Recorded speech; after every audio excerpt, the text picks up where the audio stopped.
The Rebel Capitalist Show.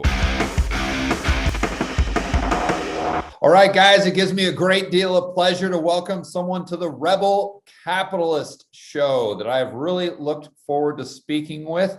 I've actually gone back and forth this whole entire week with emails between myself, this gentleman, and Chris Irons with QTR, but we got him here today. His name is Dave Collum. Dave, welcome to the Rebel Capitalist Show. Hey, thrilled to be here. It's a shame Chris couldn't join us after multiple attempts, but you and I will take it from here. Yeah, we'll get him on here sooner than later. So for my viewers and listeners who don't know your backstory, could you get us up to speed? Yeah, quick thumbnail sketch. I'm an organic chemist at Cornell. No interest in markets till about the early 90s. Got interested as a boomer who had accumulated some wealth. Had a lot of discussions as a kid with my dad. So I kind of laid a foundation, but I hadn't paid any attention whatsoever, just sort of indexing my way up. And then by mid 98, the market started to look nuts to me. I figured out enough to realize that they were crazy, and I dumped half my equities. They went down the tubes due to the Asian crisis. They came back. I dumped the other half. By mid 99, I was out of everything. Went long gold. A little bit later, went long energy. That was a great idea right up until about, was it about 13 or something? And it started to tank and gave some of that back, and been sitting on a big cash position. A lot of gold, a lot of silver. I've rejoined the precious metal equity guys. So for years, the guys would say, oh, equities are cheap. And I'd look and I'd see no cash flow. I'd see no earnings. I go, this is not my definition of cheap. And they talk about, reserves. I go, I don't care about reserves. I live on a lake. I'm not a fishery, right? I got to get the stuff out of the lake to make money, and you got to get gold out of the ground to make money. And it was Fred Hickey, actually, who yesterday I told him in a tweet exchange, I said, Fred, you got me back in the equities. They're now cheap. Yeah. They're officially cheap. Yeah, I think I heard him interviewed the other day by Grant Williams. Yeah, they got kind of a triumvirate that rotates through their best friends, and those are meaty conversations. Those are good. Yeah, I agree. So how do you define if something is cheap? That's kind of my core philosophy, is you just buy things when they're cheap and sell them when they're expensive. But a lot of people will say, well, George, how do you determine if something is cheap? And I always use an example of like oil, like a commodity. And I just look at a long-term chart adjusted for inflation and kind of look at it and say, okay, well, if it's under $30 a barrel, it's kind of cheap. If it's over 80, it's kind of expensive. And I try not to complicate it. But how do you determine that? I'm much the same way. So I don't get into the commodities per se, although I spent some time talking to the partner of Jimmy Rogers and his commodity fund back around 01, because I decided commodities were the place to be. And that I determined was too sketchy for me. I did a podcast with Jim Iorio the other day, and he's like, how easy it is to just set up some collared trade. And I go, you're already past me. I don't do that stuff. So I look at historical valuations, which is getting hard because we've really been above historical fair value since about 95. The Fed really took us up to the stratosphere, and they've been holding us like a transatlantic flight up there. So when I say cheap, here's an example. I saw Jaguar Mining about a month and a half ago. I had no idea what it was. I came across, I think it was Fleckenstein's chat board where some guy asked him about it. And that got my attention. I dug into it, and it's got a PE, which of course none of us trust PEs, but at some point you got to go with something. PE of 5. Cash on the balance sheet, net cash on the balance sheet, 5.5% dividend. And some political risk in Brazil. And so I bought a wad of that. What's a wad? When I buy, I tend to buy like, I don't know, 10% of an annual salary's worth for me. And I just keep sort of hitting the bids, like playing blackjack, right? You just keep putting a couple chips in, and it's done well short term. My bet is that 10 years from now, I'll look good. That's sort of how I tend to think in decade level decisions, and the Fed has made the major decision I would have made about 10 years ago very difficult. So I was in 08, 09, which I did see coming, as did thousands. So when someone gets interviewed and they said, oh, this is the only guy who didn't see it coming, there were there were so many of us who saw the problem coming apocalyptically. You're right. I wasn't selling in fear. I was in cash at that point. But I was failing to buy out of greed. And so if you look at what the markets actually did in 08, 09, they never, for about 10 minutes, they kind of got cheap, but they kind of got the fair value. I was talking to Spitznagel one day at a meeting I was at. Why, I don't know. But he said, yeah, they spent about a month under fair value. And that was my view. And so I thought we were in for one of these real, wander through the battlefield pulling jewelry off dead soldiers moments, and never got there. And so I bought some stuff, but I would say that I passed. And once it started to run, I missed the biggest run in history, right? I think they'll give most of it back. I think they could give all of it back, actually. I think we could really go test somewhere into the range of the 07 zone. I think we go that far back. But so I think it's around 700 on the S&P or so. Do you think we go there in nominal terms? I have or kind of real a terms? 12. Well, that's the question, right? So here's the dilemma I face. I have fairly recently been okay sitting on a big wad of cash. I mean, a serious wad of cash. Yeah. And waiting for that moment when I could be buying distressed assets from dead people. And it's become clear to me what the Fed showed us in 08, 09, which a lot of people saw the problem coming. I've yet to meet a person who can document that they saw the interventions coming. So I don't think people even predicted within a decimal point of what central banks would do. So I don't think they would have predicted 2 trillion, let alone 20 trillion, right? That's so it's become clear to me that now the Fed believes that they can do anything without paying a price. And so now it's very difficult to sit on cash and to try to figure out and to wait patiently, because they seem determined to, if necessary, destroy the currency to keep the markets afloat. And so that's now forcing me to try to find opportunities that I would have said, I'll just wait. I think the stuff I bought recently could cut in half too. Once the selling starts, you know what it looks like, right? You start selling your sofa, you start selling your furniture, you sell everything. And so Jaguar Mining could cut in half, right? I'm hoping the market, I can dupe it into a karmic moment where the market finally got the last bear into the pool and threw in the toaster oven, right?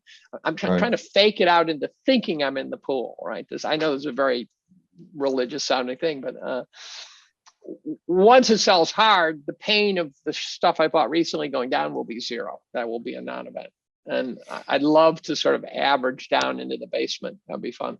Yeah, but you're talking about the Fed being willing to do anything.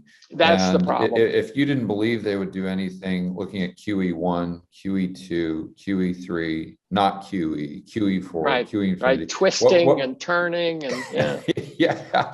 What you saw in March and April 2020 really needs to kind of sobered me up. Convince you that they flat are willing to do anything. But that's a monetary question, kind of an economic question, where now I think we've got to ask political questions.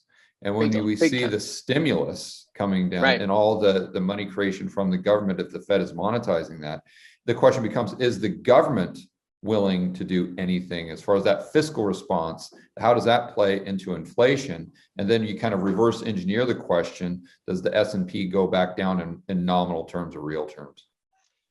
Real terms, yes. Nominal terms, that's the problem. That is the dilemma that I face. I had faith that regression to the mean was a force of nature, but the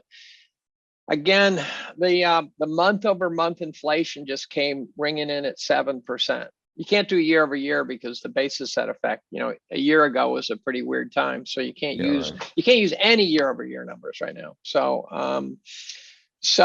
month over month inflation of 7% should bother everyone, including Powell. And he doesn't seem troubled by it. He seems to be willing to lie about how inflation's 2%, and he's out of his mind, right? There's nothing that's going up 2% right now. And so that is the dilemma I face. And I think my brethren are sort of running off to Bitcoin. I'm not going to do it. I looked at Bitcoin at and said no. I looked at it $60 and said no. There is no chance, even if I was starting to become a believer, that I could jump in at 60,000. Just at this point, I said, look, the train left the station. When it becomes the currency of the world, you'll have gold, you'll have real estate. You'll figure it out. I'm not getting into Bitcoin. But you got Dogecoin that went up. Went up something like fourfold in 20 minutes. I don't know, some ridiculous thing. That's not a world I want to be in. Yeah, and ironically, that's kind of a spoof on Bitcoin in the first place. But it was a joke. We talk about the central planners at the Fed, but the central planners at the government, the Republicans who historically, I guess, were, at least in theory, tried to claim they were the party of fiscal restraint, now are just as Keynesian as the left was back in the 90s or so. Everyone wants to spend. It's not a matter of, are we going to spend $4 trillion? It's just the Democrats want to spend $4 trillion. The Republicans want to spend $3.5 trillion. As though somehow that's more responsible. So for looking at the central planners on the political side, do you think we're going to continue to get these just 4 trillion, 10 trillion, 15 trillion, just to infinity and beyond? And to me, the question is kind of in line with quantitative easing. When we started QE, it wasn't QE1, because there wasn't supposed to be a 2 or 3, right? But once you let that cat out of the bag, there's no way of going back. It's like that heroin addict that just needs more and more and more. So since we've let we're in the monetary roach motel, as Schiff would say, with QE, do you think we'll be the same at the same place with stimulus? Well, yes, because if you look at what did our national debt go up? Something like 30% 1 year. If that doesn't terrify people, there's nothing I can do to help them. As did M2, Dave. M2 yeah, I know. 25%. I know, and Jesus, there's so many indicators that tell us that we're hurtling.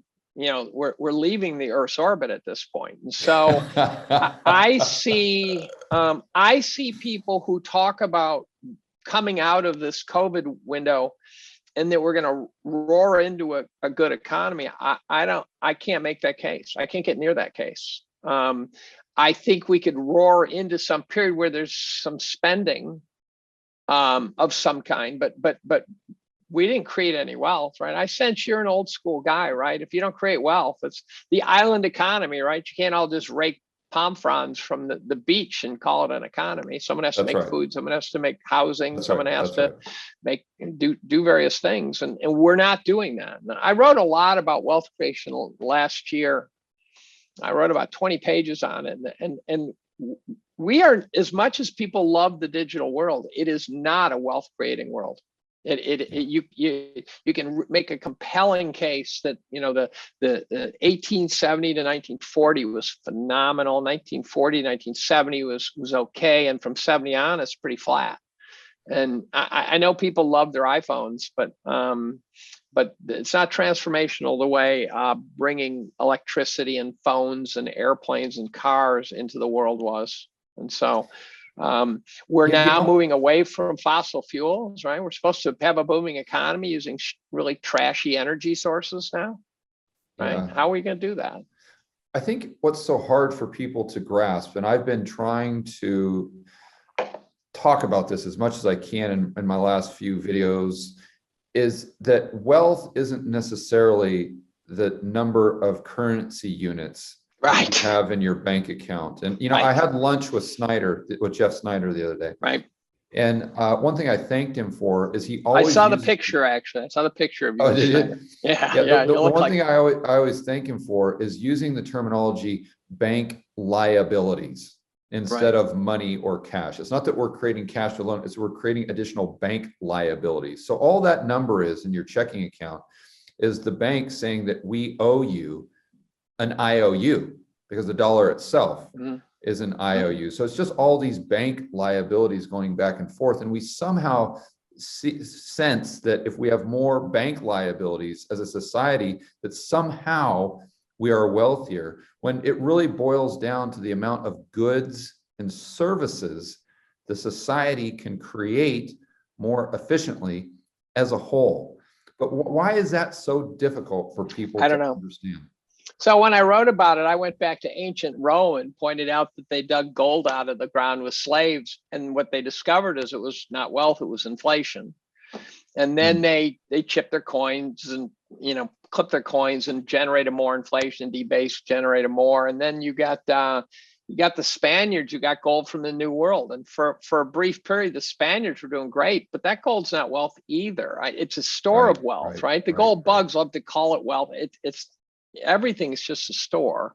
I agree. And so the Spaniards failed to develop an economy, and after the gold ran out, and the how do you pronounce it? Cantillon effect? I never know how to. Cantillon effect. Yeah, is that how you pronounce it? Okay. Yeah. The Cantillon effect lasted for a while. Now Spain's kind of a third world country, and so that didn't work. And Japan had this, what they said was a miraculous economy, when in fact it was just a huge debt bubble.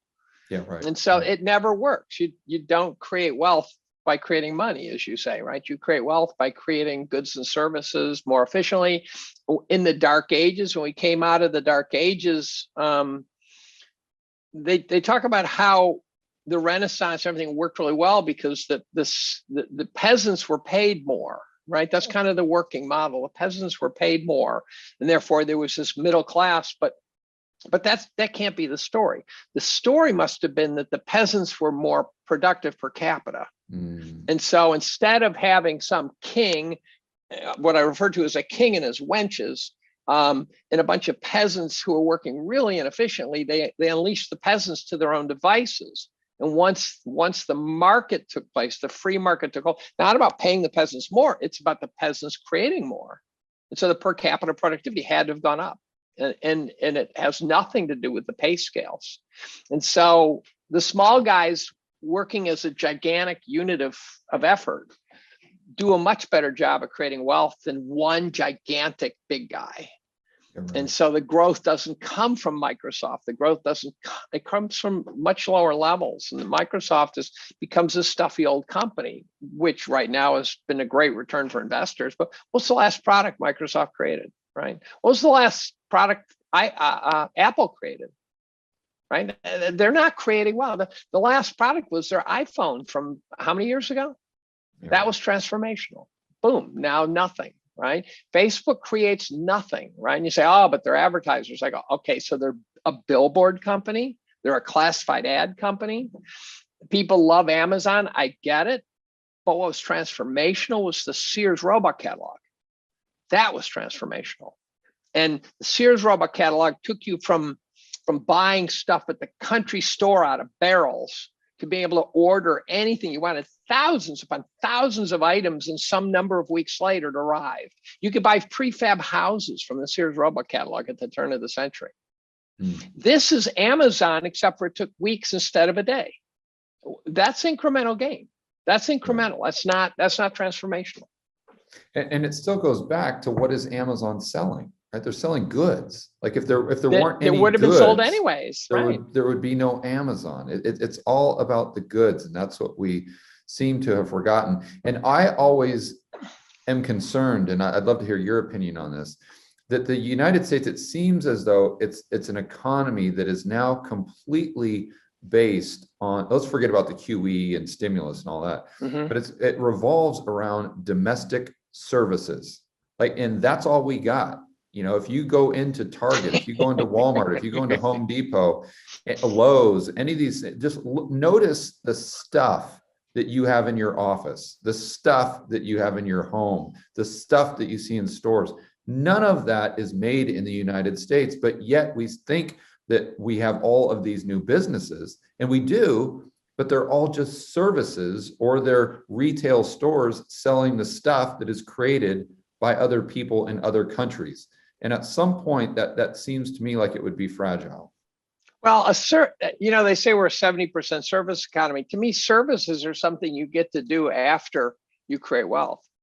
And so after you create wealth, then you get to go have your lawn mowed. Then you get to go, right? You get to pay people to do stuff. But it's the wealth creation part. It gets a little vague because some services are kind of wealth creation if they free you up to do other things.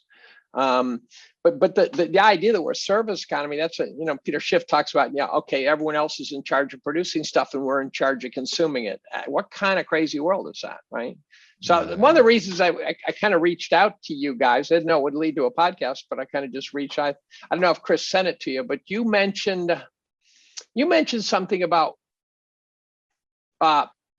social movements replacing religion, which was something that was very dear to my heart, which I'd written about. So I don't know if he passed it to you, but I passed along what he had written. Said, would you please? I'd love to hear your thoughts on that. I'd love to hear your thoughts on that. Well, I think we've pushed religion to the back burner. I'm a card-carrying atheist, pro-choice guy.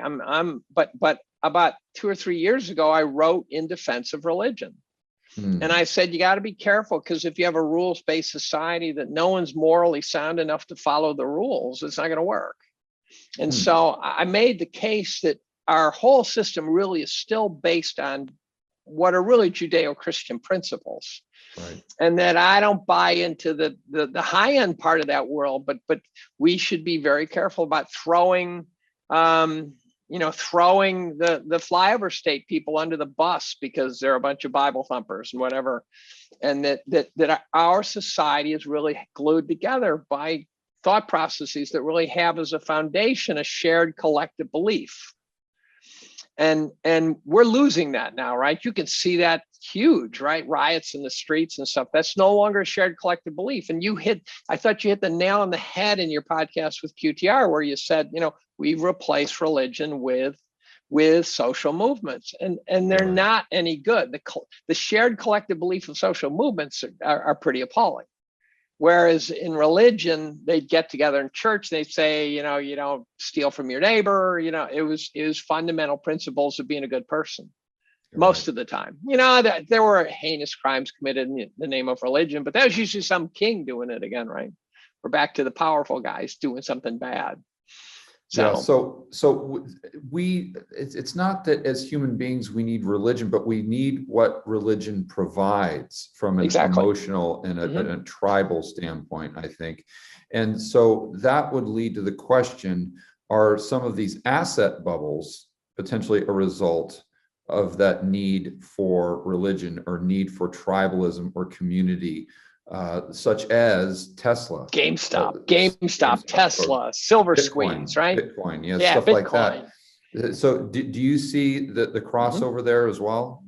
I think that's right. I think that, so people want to believe, and then if you challenge, I don't challenge the hodlers because I don't know if they're right or wrong. So I don't. I go on Marty Bent's podcast. I've got more hodlers on my Twitter feed than you can count. And part of it's because although I'm not a hodler, I treat them with respect because they have a shared problem that I have. And that is we're trying to figure out some way to deal with a monetary policy and a fiscal policy, which have gone totally off the tracks. So I'm very sympathetic to Bitcoin's goals. I'm very, very suspect of their ability to control this world without getting crushed. I think there's going to be what I call the battle of the bastards between the hodlers and the sovereign states. At some point, they're going to step in. They're going to make sure that Bitcoin doesn't. I had this, it didn't hit me. I don't know why it took me so long, but imagine how many politicians are now getting bribed with Bitcoin. It didn't even click until like yesterday. And then I realized, I said, why would Hillary trade cattle futures when someone can just send her Bitcoin? She doesn't need to, right? So where do you think rubber meets the road there? I mean, how does that end game play out? Because there are a lot of powers that be and central planners, global elites that have a serious vested interest in the dollar, not only remaining with a world reserve currency, but the United States government and the Fed having control, or what is perceived to be control, over the dollar and the monetary environment in the United States. That's not something that they're going to just say, oh, okay, you guys won. Here you go.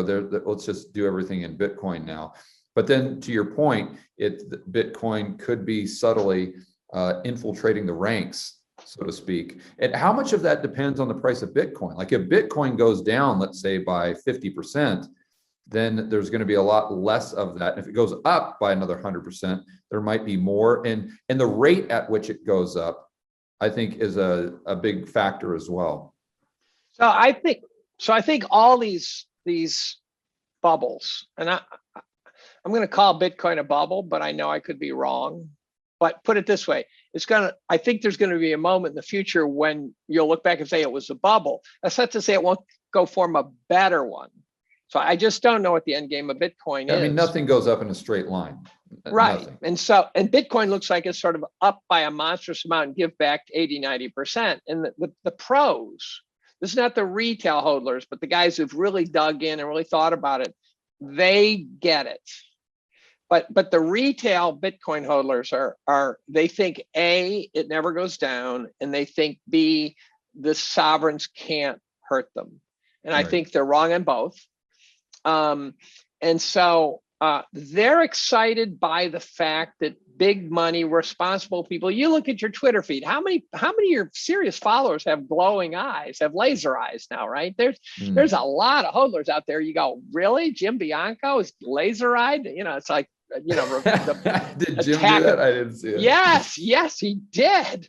And it's like the body snatchers, right? I've got a Donald Sutherland picture with the laser eyes now I'm going to use at some point, pointing like that, and the body snatchers. But so the problem is the Bitcoin community is excited that big money's now entered the arena. They feel like the big money has their back, right? It's a wall of money coming in. It's everything you'd want. By the way, that's why I'm kind of bullish on silver. I keep thinking silver looks like not only a great investment to protect yourself, but there's this one in who knows what probability that the crazies will get a hold of it and run with it. Then I'm jumping out. I'm taking my whatever fold. I'm going to try to sell. I'm going to be selling into the craziness. But in any event, so I don't think the retail hodlers understand, the fist pumpers understand that this big money group is a group that will take a shot at anything that moves. And so they will, during the GameStop stuff, big money was driving that too, right? And Apple shares were running a bit, and the retail guys weren't moving Apple. And so it was the retail bubble makers were the dog whistle for the big guys like Stevie Cohen to jump in and say, well, let's jump on this and let's tap that on the way up. Right. And I think Bitcoin's right there right now happening. And so you got a lot of big money who are saying this is fun for now.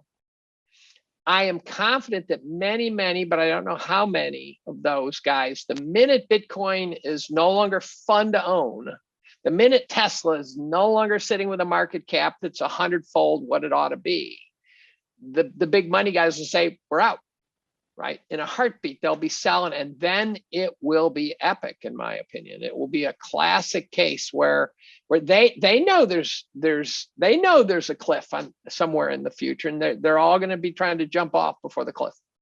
And I think it's going to be an epic sell. Doesn't mean Bitcoin's over, but it will be the correction that will shake off all but the most dedicated hodlers. Yeah, and then the cycle starts again. And where it ends up with Bitcoin, I don't know. But it will happen to Bitcoin. It will happens to all the big bubbles, right? Yeah, that's right. That's right. And it doesn't necessarily mean that Bitcoin over the long run won't go to 500,000. It's not that it won't replace the dollar. Maybe it will. I don't know. But it's just nothing goes up in a straight line. And when you get this much emotion, and that's kind of what I was talking about with the whole cult-like atmosphere. Right. Whenever you get that much emotion in something, it very rarely plays out well for the retail investor. Usually that's an ominous sign. Yeah. Distribution, I think it's called, right? Yeah. Yeah, so they will be the last to know that the joke's on them. And the other weird thing about Bitcoin, I keep thinking about, we don't even know who the richest people in the world are right now. Yeah, so we have this image, but we have this Satoshi guy, what's he worth, right? He could be worth quadrillion, right? We just don't know. There was some guy who bought a pizza with Bitcoin. I think the first thing ever bought with it was a pizza, and it was something like at 1/10 of a cent a piece.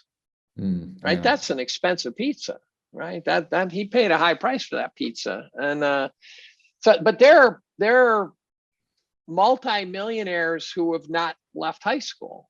Yeah. Right. And, This is a strange world. And that begs the question, how much of it is concentrated? I know Right. there's a lot It's of very speculation concentrated, on. I think it's very concentrated.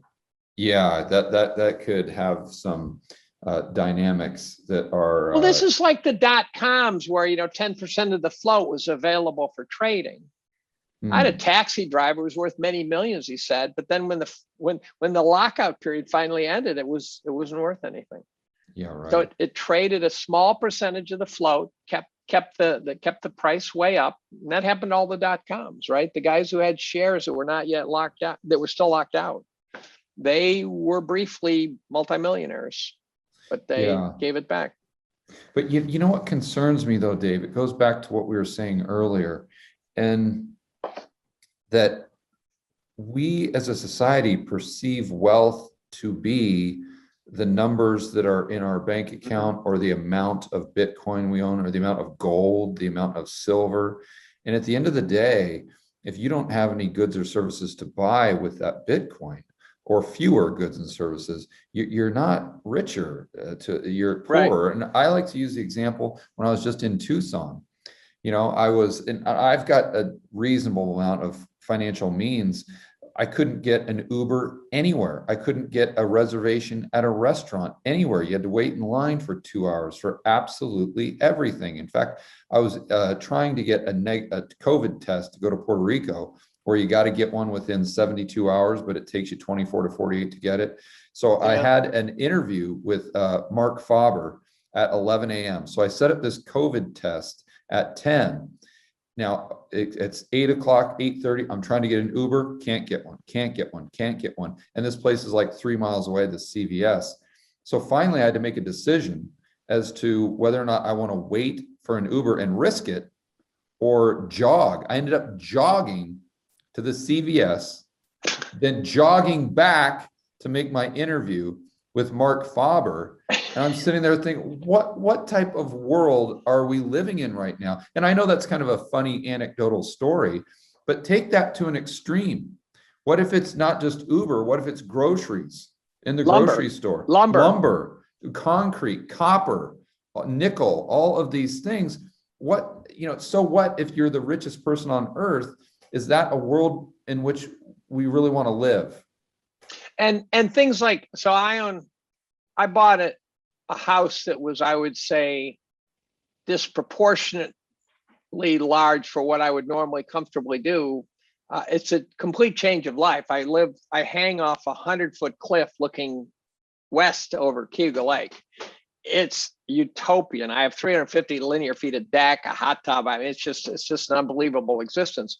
But I moved from a standard farmhouse to this thing. And part of it is because I had so little risk exposure. I said, well, I'm basically taking on real estate. Housing, when you throw in everything together, tracks inflation. I said, okay, I'll track inflation. But real estate now, I haven't been able to understand the real estate market. We just came out of a pandemic, or we're coming out. And for some reason, the real estate market's going nuts. And I can't connect the craziness in the real estate market with the psyche of coming out of a pandemic that would create a real estate boom. Now, I know the exodus from the cities to the countryside is part of it, right? But it also, the untold story, therefore, is what will happen to the commercial mortgage-backed security world when all those, there's not a developer out there who's not leveraged up to the max, right? So every developer, any extra cash they have, they get a new loan, build a new apartment building, and lever it up even more. So all those empty apartments are crushing somebody, and the cities are going to have to reinvent themselves, because now all of a sudden that corner deli is not going to have the traffic and the various supporting cast, right? The pipes of the city are not going to have the uber wealthy and the wealthy and just traffic. As companies move to Zoom meetings and let you work at home, because by the way, they don't have to pay for your office space anymore, right? So they save money. That's going to be a transformational change. The cities in the long run might be great, but in the short run, it's going to be growing pains like no tomorrow. And so, but where is the housing boom coming from? I read I'm not calibrated on the number. I read that 1 in 5 houses now are being bought by what they call permanent capital, which is a funny term, which I didn't know at the time. I now know it, which is basically anything having to do with hedge funds and pensions and stuff like that. So it's not homeowners. So 1 in 5 houses are being bought by permanent capital. So they're basically, it's ungodly sums of leverage being pumped into the system to bid up the houses. Yeah, and because they're just in a can't search work for well. yield. In a search for, single family housing is a terrible business model. You want to make money, you build a rectangular building and stuff 500 people in it. That's how you make money. Yeah. You don't make money having a... To scale is very, very difficult. But let me shed some light on that a little bit, because I think the rise in what I call starter homes, or homes out in the suburbs in most areas below, let's say, 300,000 or something like that. Right. If you look at the incomes from 2019 to 2020, they actually increased by 6%, while at the same time unemployment goes way up just because of the stimulus checks and the additional unemployment. While at the same time, the government's come in and said, well, you don't have to pay rent, and because you're not going to get evicted. And then they say, well, you don't have to make your mortgage payment. Hey, is anyone paying for that rent, or is that just more damage being done to the commercial mortgage-backed securities? I don't know how that works. I was hanging out with Ken McElroy, who is huge in multifamily this weekend, and he was saying that most of his tenants are actually paying rent. Now, that, to be clear, most of his tenants are in Texas or in Arizona. So I'm not sure how that works with other places. So there might be a demographic.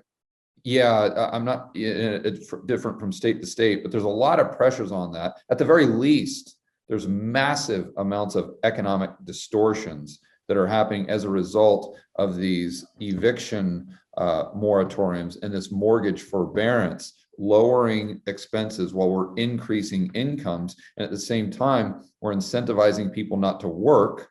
So by definition, there's fewer goods and services being produced, and there's very few people that want to sell the house that they own. Very little turnover because of lockdowns. That's why you see those prices for those starter homes going up at such a rapid rate. But who knows? So let me ask you this: the guys who don't pay rent, my understanding is that's not forgiveness of the rent. That's just deferring it. Is that right? I think so. So they're all of a sudden going to owe a ton of money. Yeah, same thing. They're going to own back rent like crazy. Yeah, the mortgage, I think they can put it on the back side of the loan. Yeah, that happened in 07 a lot too, didn't it?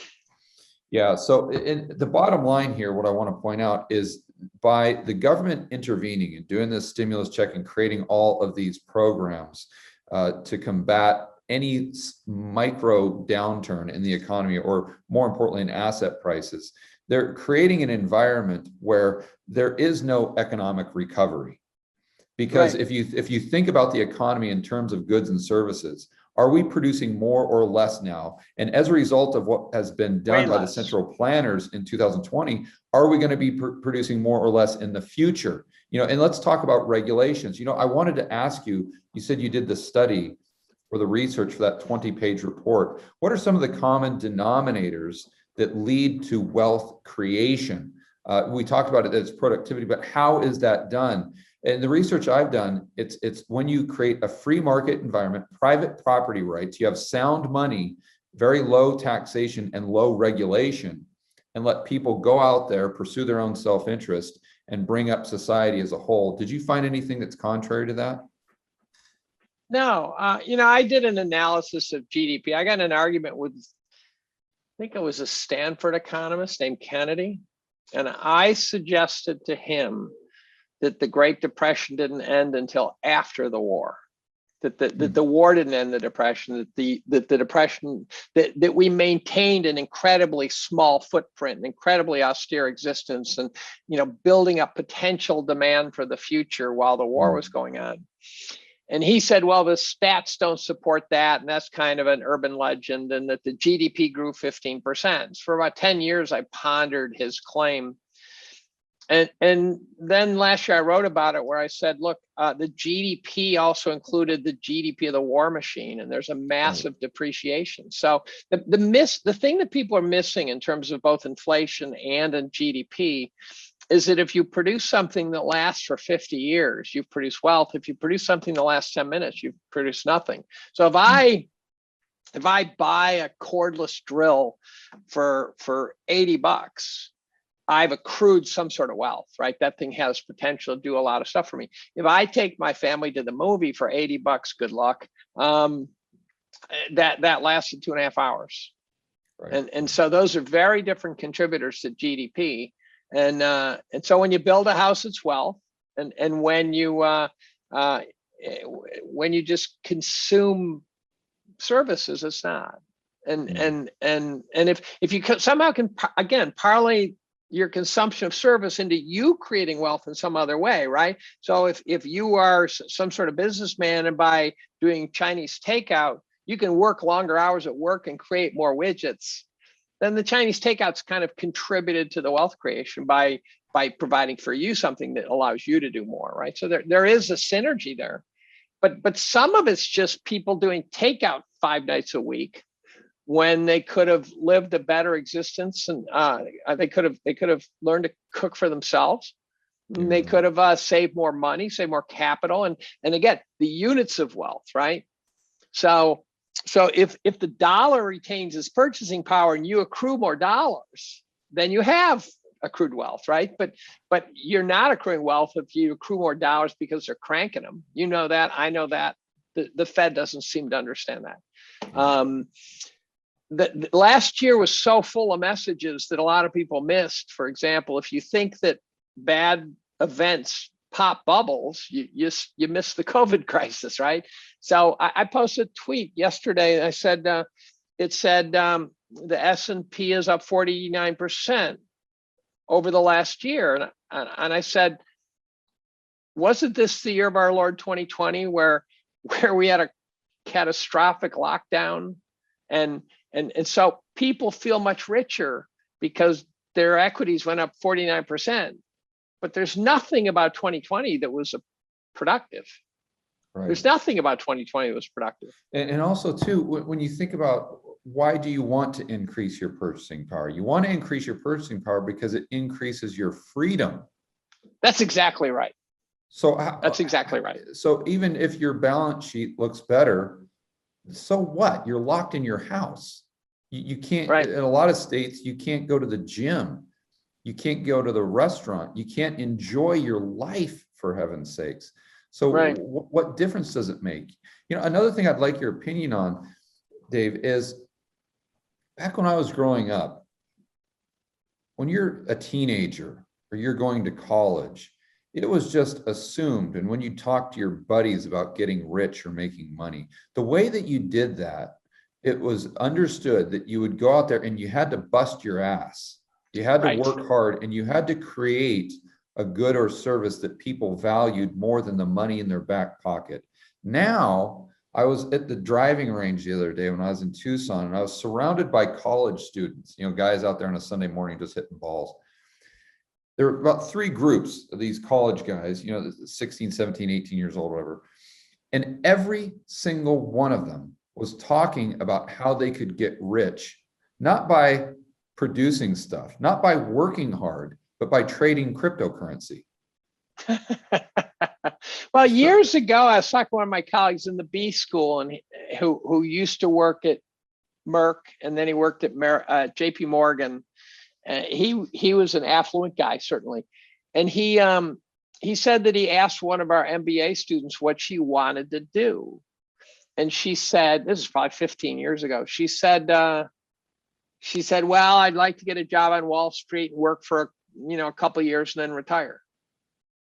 And somehow she thought that was a bit. I watched people who are 60 years old who have had a job that's not a huge income producing job retire, and I'm looking, I'm going, you could live another 40 years. Yeah. Have you really accrued enough wealth in the preceding 40 to live for another 40? Have you really accrued that kind of wealth? Because I've done really, really well for myself, and I'm not giving up before 70. I'm not cashing my chips until I'm 70. I could retire today. Not going to happen. Yeah, but they think they have, Dave, because they that's believe the fake in money. pro forma numbers from the stock market, making a 12% return from now till infinity, compounded. A survey showed they think 16%. Yeah, 16% off valuations that are by any measure off the charts. yeah. This is the biggest bubble in history, and they think they're getting 16% from here. Whereas I think a good estimate would be over 10 years, you might lose 6% compounded. So that's kind of a Felder estimate. Right. So what does that do to the economy when we've built our entire economy around these asset bubbles? So if the only way for our economy to improve, if you want to look at GDP, technically is for asset bubbles to continue to go up. But if these asset bubbles go down, like you were saying you were expecting at the beginning of the conversation, then what on earth does that do to the US economy? And how would the central planners try to prevent that in the future if we saw what we saw in the GFC, and then we see it get more and more and more extreme till we get to 2020? What on earth do they do next if the S&P goes down over the next few months by, say, 50% for whatever reason? Being an outsider coming in through the back door of this world has disadvantages and advantages. One of the advantages, I'm unfettered by education. There's a couple of maxims that I go by. One is that the two most important things, tenets of capitalism, one is price discovery, and the other is the cost of the most important asset of them all, and that's capital. So the capital markets are founded upon the idea that borrowers and lenders meet in what we'll call the money markets and haggle over the value of their capital, and doing so produce price discovery. And now we've got central bankers and politicians in the better part of the world who think that the price of the most important asset in the world should be set by a committee of bureaucrats. Right. So I don't think there's a way that you can be founded on that kind of thinking that doesn't end poorly. That's just cockeyed thinking. It's as though you were 13 years old and your frontal cortex was just not there yet. And somehow the Fed doesn't seem to understand it at all. The stuff they say, either that or they're inveterate liars, which I'm inclined to believe. I'm inclined to give them credit for not being that stupid. I keep vacillating because then all of a sudden J-Po will say something like yesterday where he said that that low inflation hurts the little guy.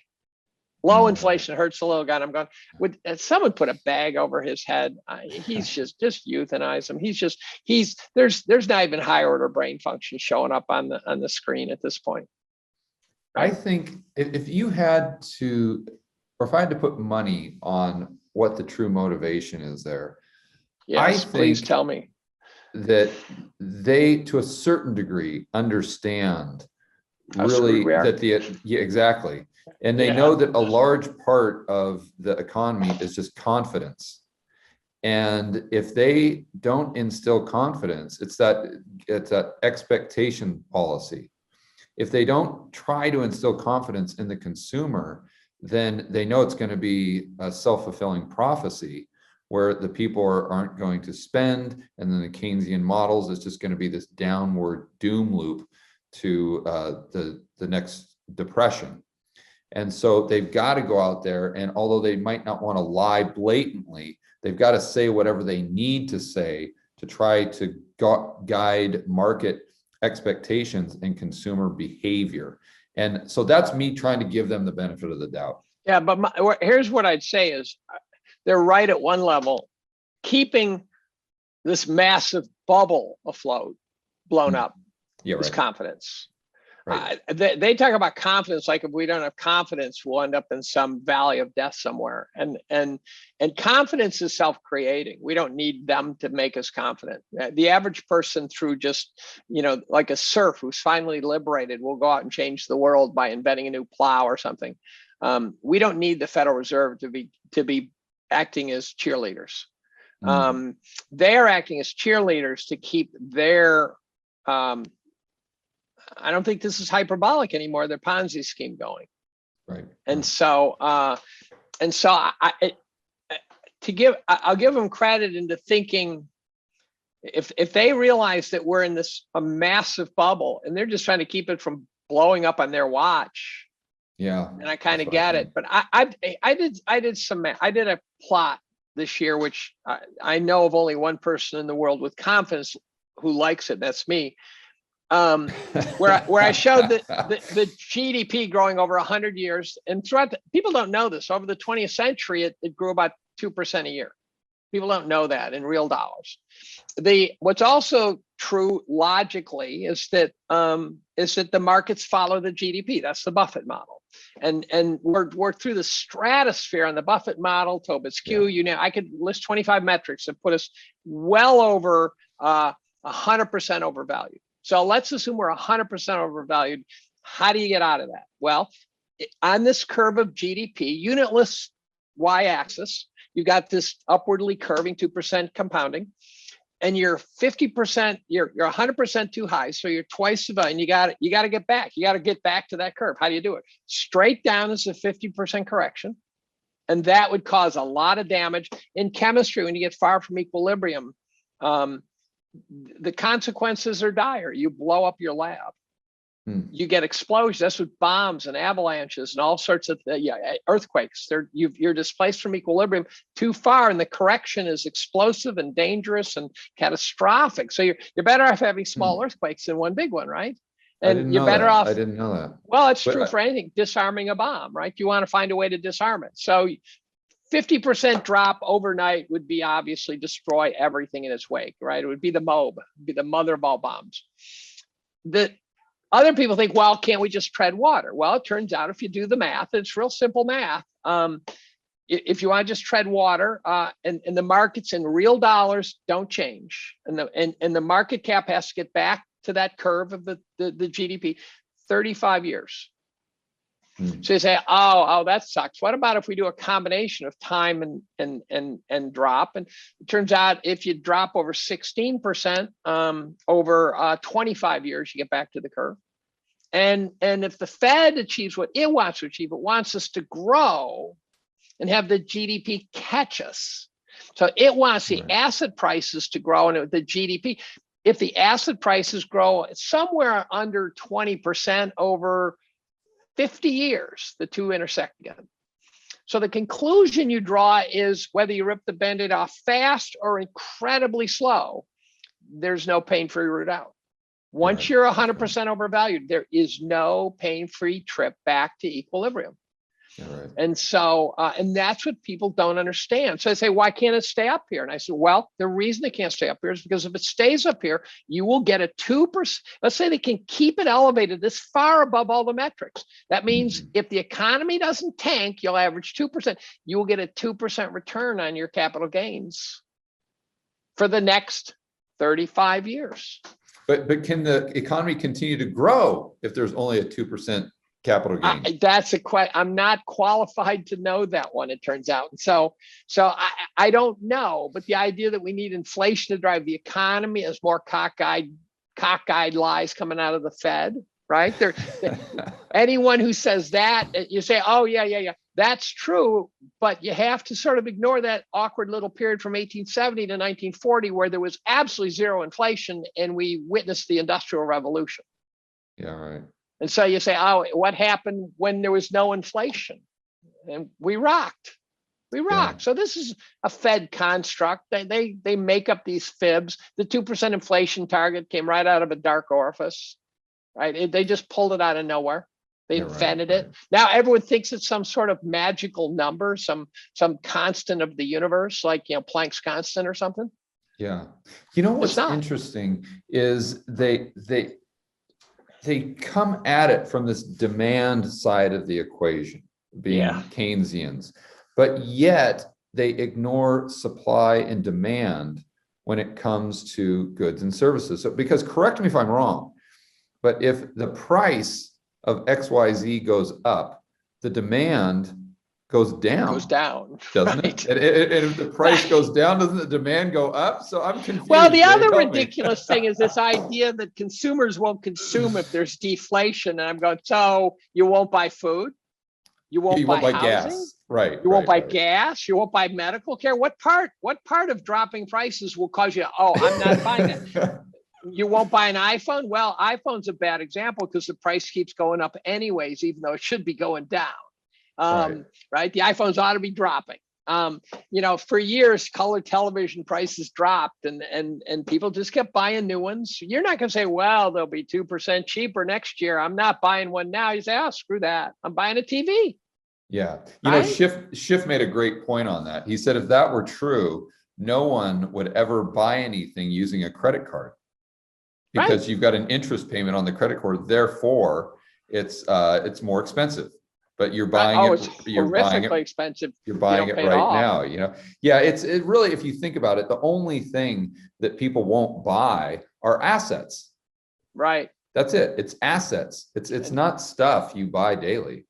And there's the bingo moment, right? There is the you discover. Bernanke supposedly came out this week and said that he couldn't tell the truth. I don't think those was his words, but it kind of his words, because he was within the Obama administration. So he kind of the Bush administration. That wasn't the Bush administration, and he didn't want to. They were very pro-housing. Right. And he didn't want to upset that pro-housing narrative. I think that's what it was. So he just joined the Fauci club, where he's out there saying, I had to lie because I worked for somebody. Exactly. So there's a famous quote that says, I'm not just disappointed you lied to me, but I'm disappointed I can never believe you again. Yeah, and we still believe, but these are the people that we put up on a pedestal that everyone should be praying to, and everyone should believe. So here's what I think the biggest crisis in stone. We're facing a huge crisis now, because I think we're losing faith in these authorities. So I think the things they've done in the last few years have just caused the population. We've got social media, right? You can't go out on social media without saying, oh, by the way, maybe the mask isn't doing what they say it's doing. You can't go out on social media and say, oh, maybe that whole Russiagate thing was a crock, right? The truth is out there, as they say in the X-Files. And so I think we have a crisis of the authorities right now. And I put out a tweet the other day that said, name a 3-letter organization you trust. 3 or 4. FEMA, no. DOJ, no. FBI, no. CIA, no. CDC, no. World Health Organization, IPCC, no. You just go through the list, none. Someone finally came up with the answer. It was so funny. I'm going to use this. KFC. That's funny. But that was funny. But what's interesting about that is, although no one would admit to an agency they trust, it seems as though if that agency says something that fits their political narrative, i.e. their religion, then they do trust what that person said. There's a name for that effect. There's a name for it, and I can't do it from memory, but I have it in my notes, where there's a phenomenon where, if you're, say, listening to one of the arbitrarily 3-letter news organizations, and they talk about something and you go, well, that's baloney. But then the next thing they talk about you don't know, you believe them. So there's a phenomenon where everything you could confirm you don't believe, but everything you can't confirm you believe. Or something that you agree with. Like or something that you agree with. Like we could sit here and rip on Bernanke, right? But then if he says something that we agree with, then we quote him. Right, then exactly. We quote him. Or same thing, and I do that myself, where I'll sit there and talk about the Fed, how every single, there are 900 PhDs that don't know up from down, but yet I'll use a chart from the Fed website Right. pointing out some point that I'm trying to prove, or some. Well, usually because it So- shows them that they're hypocrites, right? So when we do that, I'm we're using it usually against we're them, usually right? That's right. We use it against the Fed. Some guy like Kevin Warsh will come out and say something like the quote from last year was, "It would have been nice if the Fed didn't treat every day of the last 10 years like an emergency." And that's I love quotes because someone else did the heavy lifting, and it has a lot of info in a brief little window there. And so, you're right. We follow. So I got into Gore Vidal quotes the other day. So someone linked Gore Vidal quote, and linked to the Gore Vidal quote website. There's a site, there's a million of them, but this one, and I started going through Gore Vidal quotes. And I realized that this guy who basically was on the edge of communist, and I'm a right winger, so this guy's on the edge of communist, and I am loving every one of his quotes. And I'm going, what has happened to cause me to like Gore Vidal's quotes? And the message that he kept saying is, in all these different quotes, is you have no idea how duped you are. You have no idea what they're doing to you. And all of a sudden now I look at a guy like Noam Chomsky, who's probably on the other side of communism, but I listen to him and I go, he's making sense now. And then I listen to George Carlin, who I thought just become an angry old man. And I go, yeah, but now I know why. Yeah, right. Right. And stuff like that. So and then the weirdest thing is the two parties have flipped. Yeah. The Republicans used to be big money, big business, and the Democrats were flyover state people, right? The blue collar guys, the unions. Tell me that hasn't done a complete flip. Even weirder, I never changed parties. So I went from being Republican, big something, believing that that's how the system worked and having faith in it, to the little guys getting screwed. And I used to hate the phrase, the rich get richer, the poor get poorer. I always said, you're just pissed off that you didn't do very well. But now I look and I go, but now it's true. Now it's just flat out true. There are people, they just don't have a prayer in this money printing world. You're right. Of getting an inflation adjusted share of the pie that's remotely fair. Yeah. So I feel terrible for these guys who are trying to figure out how to just put food on the table and a roof over their heads. Yeah. I don't know what to do. An example that I think paints that picture well, you were talking about the late 1800s, and most people don't realize that from 1800 to 1900, prices in the United States went down by 50%. Right. For 100-year span, it went down. It's the gold standard. Yeah, so if I did some back of the napkin math for a whiteboard video, and I just assumed that let's say back during that time frame, the average worker, and the time frame I'm saying is like the 1870s, 1880s, they were making $1,000 a month, or $1,500, I think was the number I used, working at McDonald's in today's dollars. Okay, and but their expenses were $1,500 as well. If you look at the numbers back then, they were about 2-3% deflation, but nominal wages actually went up by 1% per year per capita. So, and nominal GDP went up as well. So if you think about 1,500 and 1,500, they're just a break even. After 20 years, even if they haven't done another job or gotten a promotion, their income would have gone up to $1,800 a month. And most people say, well, that's no big deal, only $300 raise. But their expenses would have gone from $1,500 a month down to $800 a month. So there'd be $1,000 delta that they'd have to be able to invest and grow their wealth and provide for their family. And then you think about that in terms of deflation, then you think about it in terms of the inflation that the Fed is trying to produce now. And that's why inflation destroys the poor and the middle class, while at the same time pushing them out the risk curve with these boom bust cycles it creates. So here's a change in purchasing power. I like things that you don't have to hedonically adjust. So, they beat the snot out of things, but here's the problem. Many things you do really need an adjustment. They just turn it into a new art form, right? So the cars are better now at some level in some ways. In other ways, maybe they're worse. But here's one that it doesn't need an adjustment, and it happens to be quite personal to me. And I wrote this as a blog for a total unknown Harvard professor's website, a woman named Elizabeth Warren. And we used to chat late at night.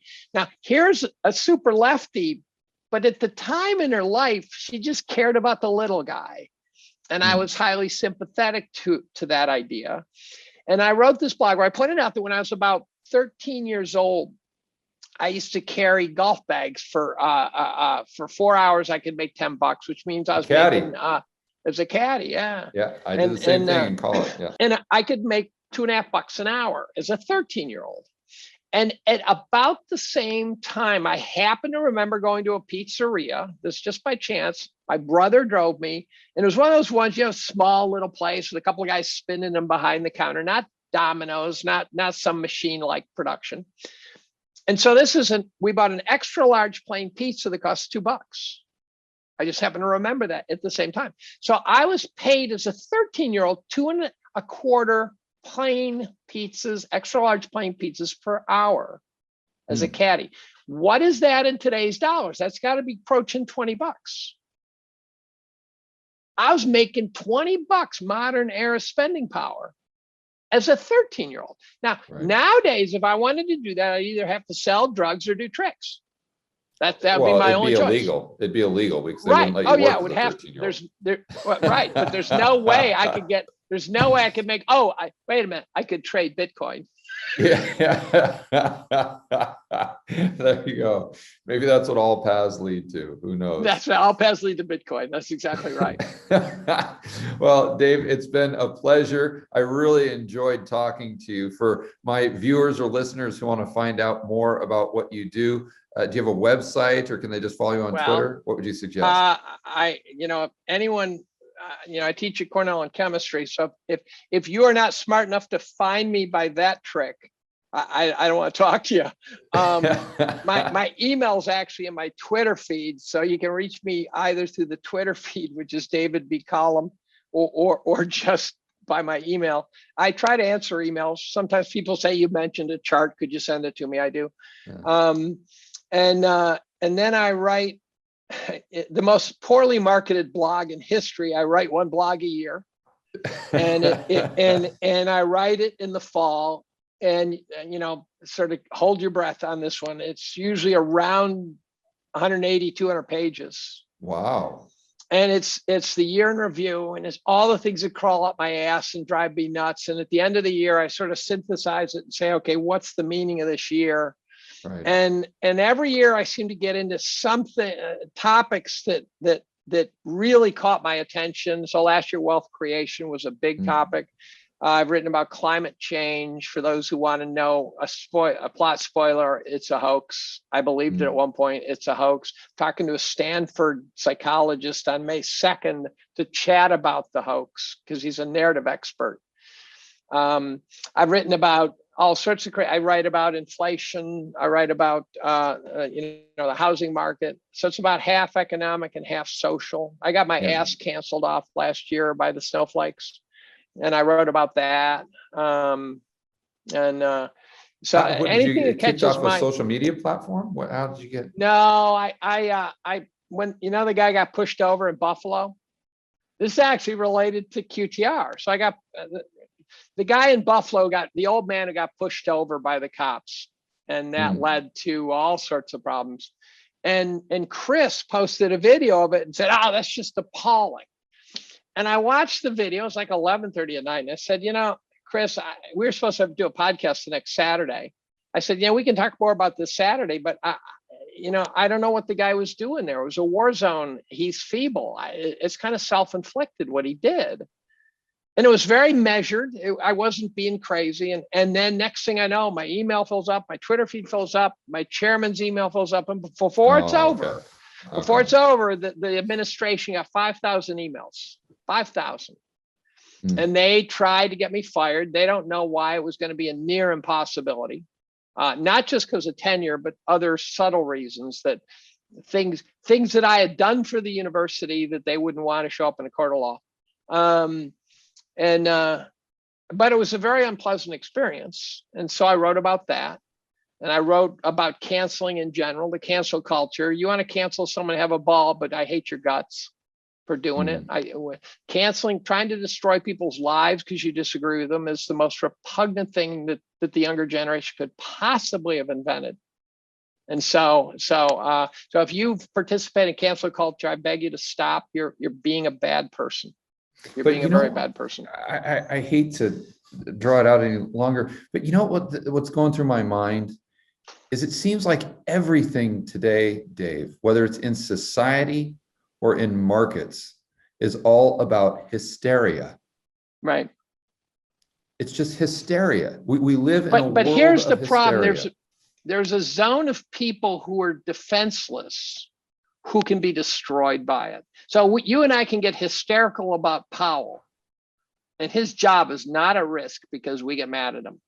But there's teachers and professors and various people in low-level positions that that to clean up the problem caused by some inadvertent thing that was stated on social media or something that was done, they fire the person.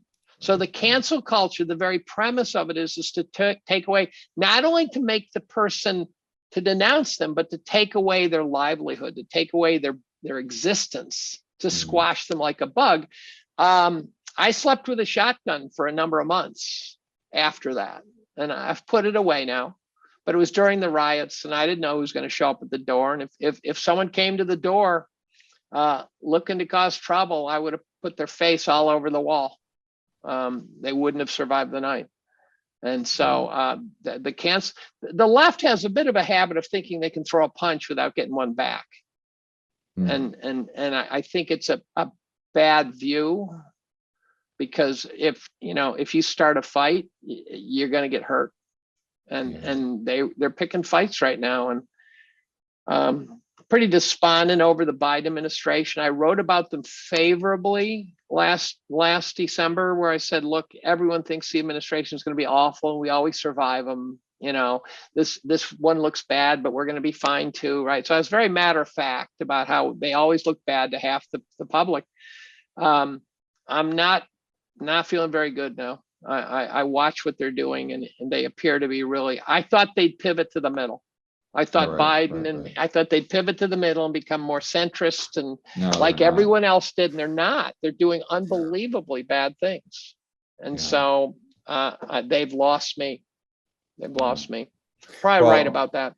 Next time we talk with Chris on QTR, we'll have to talk about how people can set up a plan B. So if it does hit the fan, or when it does, they can be prepared. Oh, there's the uber rich. I'll have them.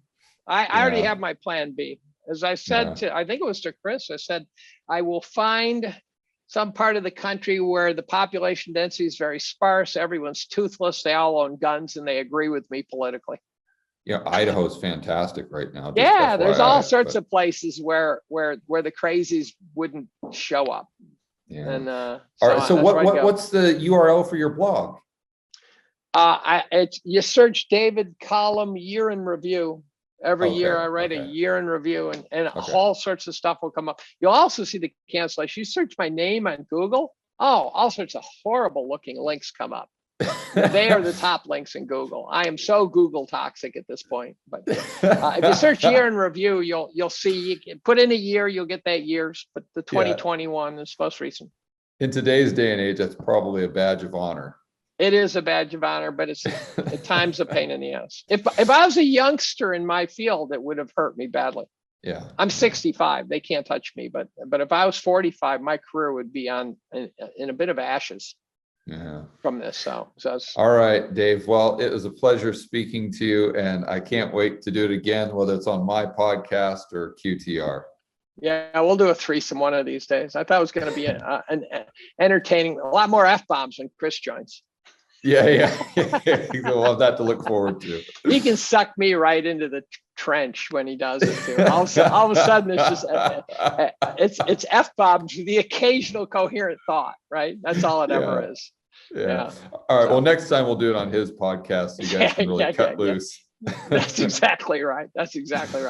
So I'll see you later. Thanks for reaching out. Hi guys, I'd like to invite each and every one of you to join me in Miami this June 11th through the 13th for Rebel Capitalist Live, the investment conference. And this is not over Zoom. This is face to face. I'm bringing a lot of your favorites from the Rebel Capitalist Show to Miami under one roof to speak, to give you the knowledge you need to increase your personal freedom, to become a better investor and make larger returns over the next few years when we have this financial uncertainty that's being caused by the Fed and the government.